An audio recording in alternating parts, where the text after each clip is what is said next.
Jamara is the Italian sandwich king of Shanghai. He was the first person to make completely authentic Italian paninos in all of China, and he still might be the only one. And today we're gonna see how he makes his porchetta, almost certainly Italy's most viral sandwich. This stuff is Italy's answer to Chinese crispy roast pork belly, but the way they eat it is completely different.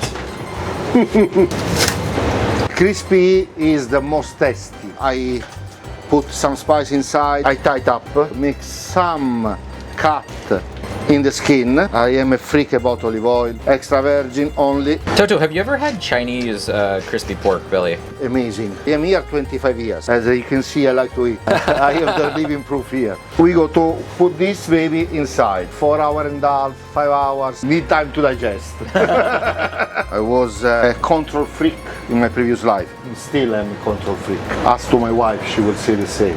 When you work in factories, you organize the production process. A kitchen is a small factory in the end. So you can work in advance. Everything refilled, every sauce done. We do only what we can do well. Otherwise, it's a waste of time. Panino is the memory of every Italian, memory with a panino on the beach when you go climbing a mountain. My mother was making for me, in my hometown we make even panino with the octopus. This is what in Shanghai was missing. And that's why, with the support of some friends, one is Lucky Lasagna, and the other one Roberto Bernasconi from Portomatto. We are a family and we develop this in the family way. That is what we try to do here in Totino Panino. We will never get rich, but at least we will satisfy the belly of a lot of people. The test is always the same. Will I give this to eat to my daughter? If I cannot give to my daughter, why I have to give to you? So, listen how he's going.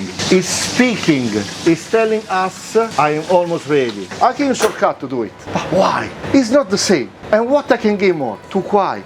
Come on.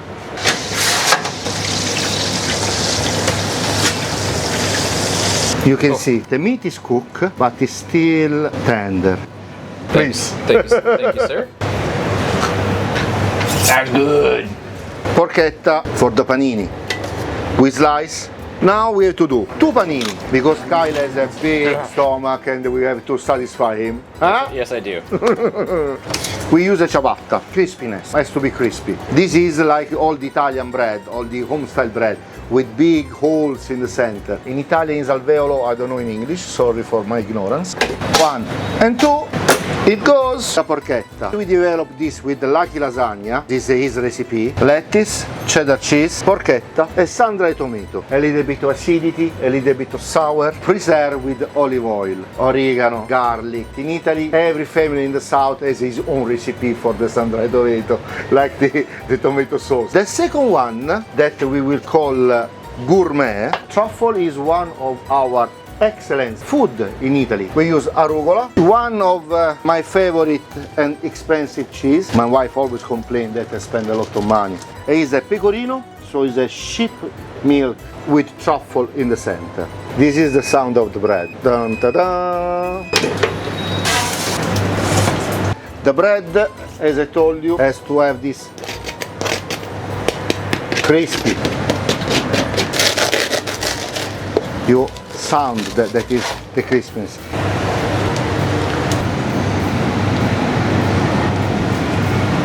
You can see the fat dripping there. There's even the oil. Something that cholesterol point of view is not one of the healthiest, but in terms of flavor, guys.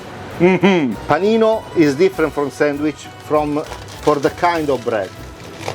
Panino in Italian means small bread. This is like a big piece of bread, so that's why we call panino. The other one we're gonna do is the truffle. Truffle cream. Oh, nice. Rucola, my cheese. Cheese is important in the life of a human being. Comfort, sun-dried tomato, spicy bell pepper from Xinjiang. My wife, she comes from Xinjiang, so she knows that are good. I'm the proud husband of a Chinese woman. This should be your tea break. This is gonna challenge me, but I'm ready. Nah, come on. I'll show you eat more. Are nice. Okay. Oh my God. Holy freaking Italian Jesus. Do you see this? Man, when they cut it up like this, it's almost like pasta.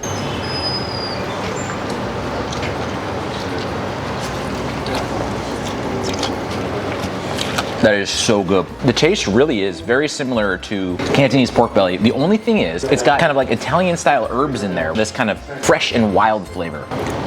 And you can actually see the ridges of the crispy skin on there.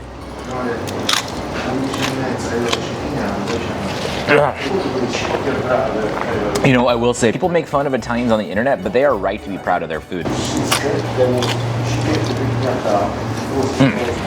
Amazing. This thing is so simple. And I think that kind of philosophy is really important in Italian food. Sun-dried tomatoes, cheese, and meat. It's honest. The goal is just to let you taste the porchetta. I get it.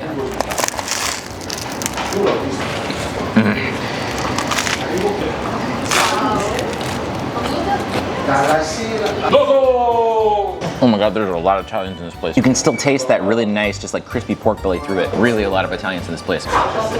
It's authentic.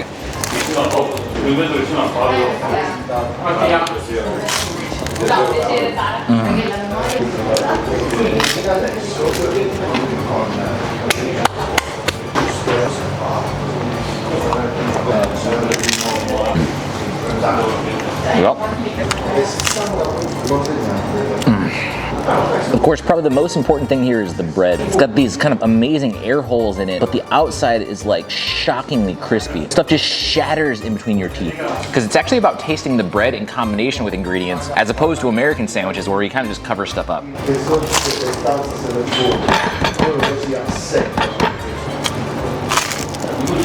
Gosh.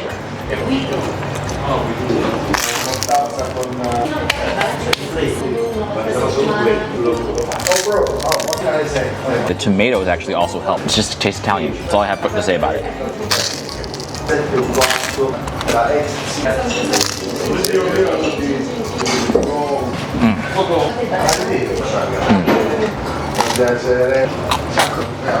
Buono! That means really good in Italian.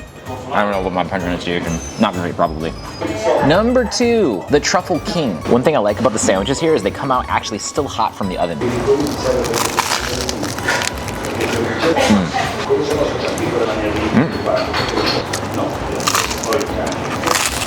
This thing is absolutely loaded with truffle flavor. But actually what sticks out to me is the Xinjiang pepper. They're a very specific brand, and this might sound crazy. I once used them in a sandwich video on the internet. They're beautiful. The truffle cream, the truffle cheese, it tastes like Italy, but the peppers taste like China, and all just kind of comes together into this beautiful bond.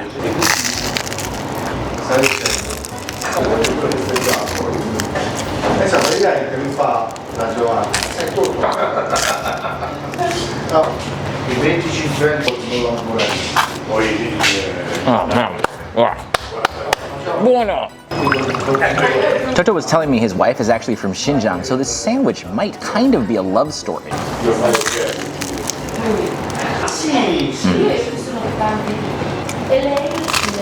It's kind of what happens when China and Italy come together.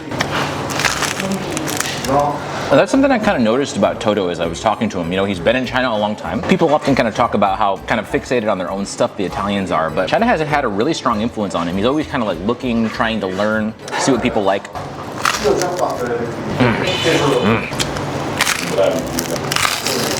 Something very Shanghai about that story, you know? This is a city where I'm sitting here eating a completely authentic Italian sandwich in China in a restaurant full of Italians. What an incredible place Shanghai is. This is the kind of story, you know? It only happens here.